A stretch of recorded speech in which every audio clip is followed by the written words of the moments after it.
yourself. Not just hearing, but read the words of God.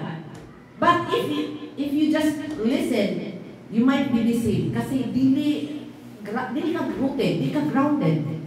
Nag-depend ka lang sa sinabi. Pero kung ikaw nakabasa, tingnan mo ang mga women na lagi nagbabasa.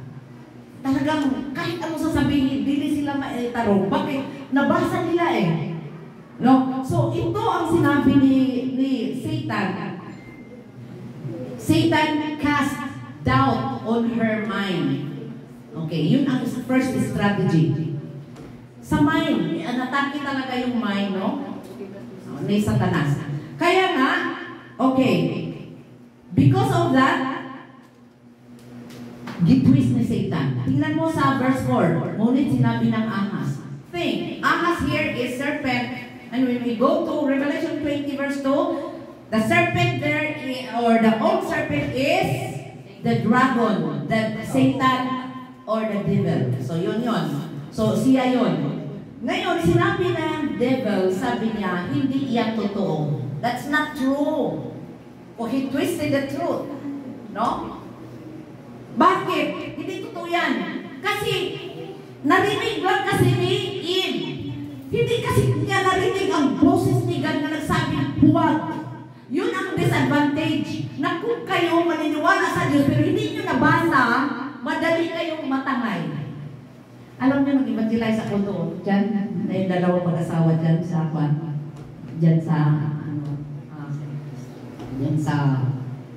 natin dyan, kapitbahay natin sa subdivision. Sabi nila, Iglesia ni Cristo sila, mag-asawa. Eh, since Bisaya, na naging kaibigan ko, dala talaga ng Biblia. And then sabi nila, mag-share ka? O sige, mag-share din kami. Sabi, share daw nila ako. Okay, so, ipopok nila ako. Eh, since may dala akong Biblia, ako ang unang nag-share. Ngayon, pagkatapos ng nag-challenge ako, sinabi niya, ay, totoo yung sinabi mo, mabasa talaga, mabasa talaga. Then sinabi ko, bakit sa inyo, di ba, kayo nagbabasa ng Biblia? Ay sabi ko, hindi, pasubo lang ang aming binabasa. Pero yung Biblia, isulat na sa pasubo. Kung anong nalagay sa pasubo, yun ang basahin namin. Ay, bawal kayo magbasa. Oo, kasi, nandoon na kasi kumplito na. So, pumunta kayo sa simbahan, wala kayong Biblia, wala. Di ba? Pero nang tinanggap nila ang Panginoon, nag-challenge ako matanggapin yun, tumanggap silang dalawa, humawak pa ako sa kanilang kamay, tumanggap talaga sila, isa para parang umiiyak yung asawa. Kasi, naintindihan niya, kasi mabasa, sabi ng lalaki, tama yung sinabi mo, kasi mabasa talaga. Oo. So, tinanong ko, ngayon ba ang kaligtasan? Sabi niya, ngayon. Maniwala ba kayo ngayon ang kaligtasan? Pag tumanggap kayo, oo, gusto ba niyo tumanggap, gusto ba niyo magiging anak ng Diyos? John 1:12. Sabi niya, oo, mabasa kasi. O, tingnan no? O, ipapalo ako pa yun. Kasi sabi niya, mabalik daw ako doon. So, alam mo, maganda talaga na magbabasa ng Bible. Kasi sila na hindi nagbabasa, sunod-sunod lang sila. Okay? Tingnan mo si Eve, na hindi talaga niya hindi siya nakareceive ng first instruction ni Lord. Sabi niya, di raw kami pwedeng kumain. Kasi sa araw na kumain kami, mamatay kami. Raw. O, dali siya na-deceive. Kasi ang sabi ni Satanas, hindi totoo yan. Hindi kayo mamamatay.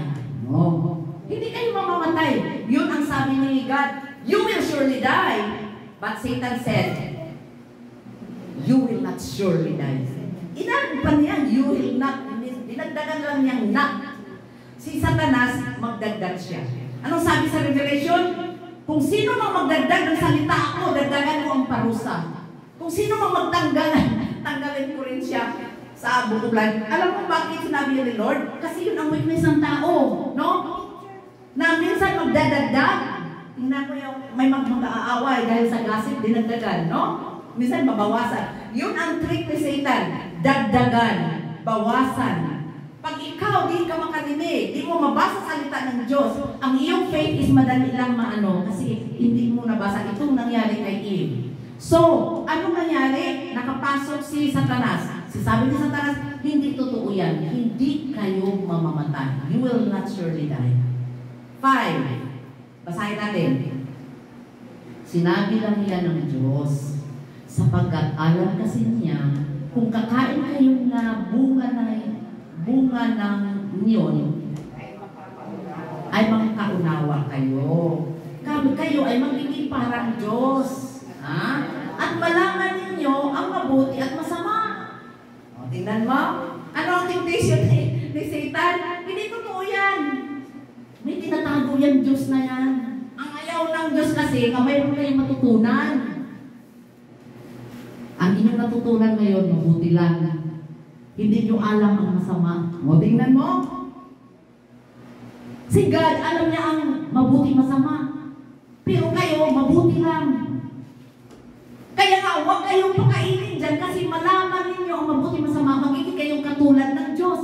O tingnan mo, kanino ba yung desire na ganon? Isaiah 14:12-14.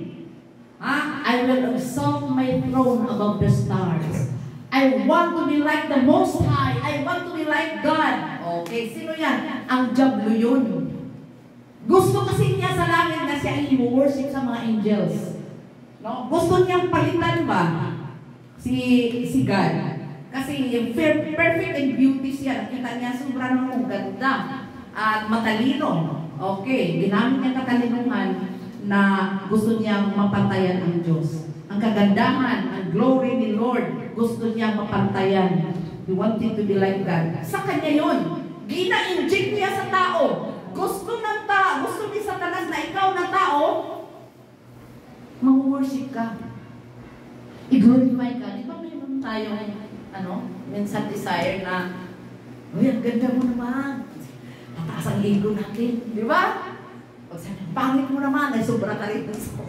Di ba? Kasi yung pride, the source of pride is Lucifer. Look at the name of Lucifer. L-U-C-I-F-E-R. The center of Lucifer is I. The center of P-R-I-D-E. The center of it is I. The center of sin is I. Therefore, sin is, ang pinaka-source ng sin, yung ako. Yun ang nag-originate ng who originates sin? Satan. Because he himself wanted to be like God. Yung ako niya ako. Look at Isaiah chapter 14 verse 12-14. 5 ako doon. Gusto ko magiging katulad ng Diyos. Gusto ko i-exalt ang aking trono. Gusto ko puro ako. Ganyan. So, iyon ang gina-inject ni Satan.